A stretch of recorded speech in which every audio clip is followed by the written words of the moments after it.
So hello সবাইকে, আসসালামু আলাইকুম। আজকে আমি তোমাদেরকে দেখাবো একদম ইজি ফিজি ঘরের মশলা দিয়ে তৈরি করা বিরিয়ানি রেসিপি। আসলে আমার আম্মু সে বিরিয়ানির গন্ধ তেমন পছন্দ করে না, তাই তার জন্য আমি এভাবেই রান্না করি। সেভাবে মোটামুটি পছন্দ করে।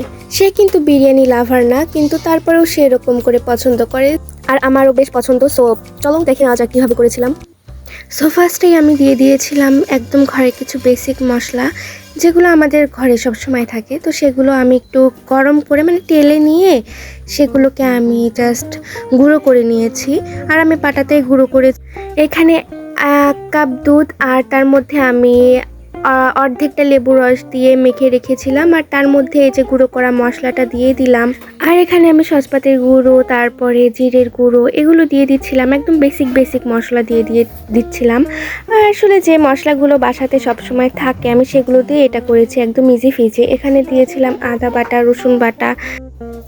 তো তারপরে আমি কি করব, এগুলো নিয়ে আমি তারপরে কাঁচামরিচ বাটা দিয়ে দিয়েছিলাম। আর এগুলো মানে আমার জাস্ট মনের আন্দাজে, ঠিক আছে, কিন্তু তারপরেও এই ধরে নাও যে 1 টেবিল চামচ আর হোয়াটএভার মশলা সবসময় মনের শান্তিতে দিবা, ঠিক আছে। আর তারপর আমি মেখে নিচ্ছিলাম। আর আমাদের বাসায় ছিল অল্প একটু বিরিয়ানি মশলা, তো আমি সেটা দিয়ে দিয়েছিলাম, মানে ওই 2 টেবিল চামচের মতো। তারপরে লবণ দিয়ে মাখিয়ে আমি এখানে চলে আসলাম আলু ভেজে নিতে। আর সেখানে আমি তেলের মধ্যে একটু ঘি দিয়ে, না আমি আলু ভাজতে এসেছি, আমি পেঁয়াজ ভাজতে এসেছি। আর পেঁয়াজ কীভাবে ভাজতে হয় এটা তো শিশুও জানে, সবাই জানে। তো তেলের মধ্যে পেঁয়াজ দিয়ে তারপরে নেড়ে চেড়ে একটু লবণ দিতে পারো যাতে তাড়াতাড়ি হয়ে যায়। আর তারপরে একদম নামানোর আগে দিবাকে একটু চিনি দিবা যাতে এটা একদম কড়মড়ে থাকে। আর দেখো ফ্লেক্স গাইস, কত বেশি সুন্দর বেরেস্তা আমি করেছি, তাই না? যাকে বলে একদম পারফেক্ট বেরেস্তা। সো এই যে এখানে আমি চলে এসেছি আলু ভাজতে, যেটা আমি প্রথমেই মনে মনে ভেজে নিয়েছিলাম। আর তারপরে এই যে আমি মাংসগুলো যেগুলো আমি ম্যারিনেশন করে রেখেছিলাম সেগুলো আমি এই অল্প কিছু বেরেস্তা কড়াইতে নিয়ে তার মধ্যে দিয়ে দিলাম। এবার এটিকে কষিয়ে একদম রান্না করে নিতে হবে।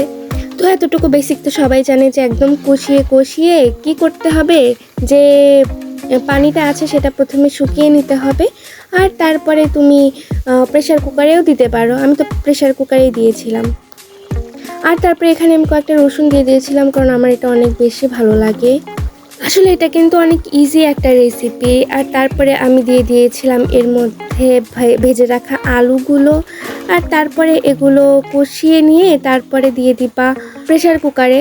3 থেকে 4টা সিটি হলেই হয়ে যাবে। আর এখানে চাউল ভেজে নিচ্ছিলাম, আর তার মধ্যে দিয়েছিলাম কিশমিশ এখানে। আর চাউলের পরিমাণে যতটুকু পানি নিবে তার থেকে 1 কাপ কম পানি নিয়ে সেখানে দিয়ে দিবে 1 কাপ দুধ।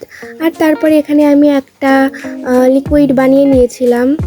এই তো তারপরে চাউল যখন মোটামুটি ফুটে যাবে তখন ওই মাংসগুলো দিয়ে মিশিয়ে টিশিয়ে এই যে এই লিকুইডটা দিয়ে দিবা। আর তারপরে বেরেস্তা আর কাঁচামরিচ দিয়ে দিবা, অ্যান্ড তারপরে একটু দমে দিবা। আর তারপরে রেডি টু সার্ভ। আর এই যে বিরিয়ানি হয়ে গিয়েছে। আর এটা এত বেশি মজা হয়েছিল, সত্য বলতে অনেক বেশি মজা হয়েছিল। আর দেখো সব কিছু কত পারফেক্ট হয়েছে, মাংসটা কত বেশি পারফেক্ট হয়েছে, রসুনও পারফেক্ট হয়েছে, আর বিরিয়ানির চাউলটাও কিন্তু অনেক বেশি ঝরঝরে হয়েছিল। মানে ভাবা যায় এত ইজি ফিজি একটা রেসিপি আর এত বেশি মজা। আমার যখন খুবই বিরিয়ানি খেতে মন চায় আর বাসায় তেমন কিছু যদি নাও থাকে, আমি এরকম সিম্পল মশলা দিয়ে বানিয়ে ফেলি। আর এই যে তারপরে বিরিয়ানি আমরা প্যাক করে রেখে দিয়েছিলাম অ্যান্ড পরে খেয়েছিলাম। আর সেদিন রাতে আমি আর কোনো পড়াশোনা করিনি, আমি পরে মুভি দেখতে মুভিটার নাম ছিল পরি, এটা দেখতে আমি গিয়েছিলাম ঘুমিয়ে। সো আজকের জন্য শুধু এই উল্টাপাল্টা রেসিপিটাই। ওকে, আল্লাহ হাফেজ।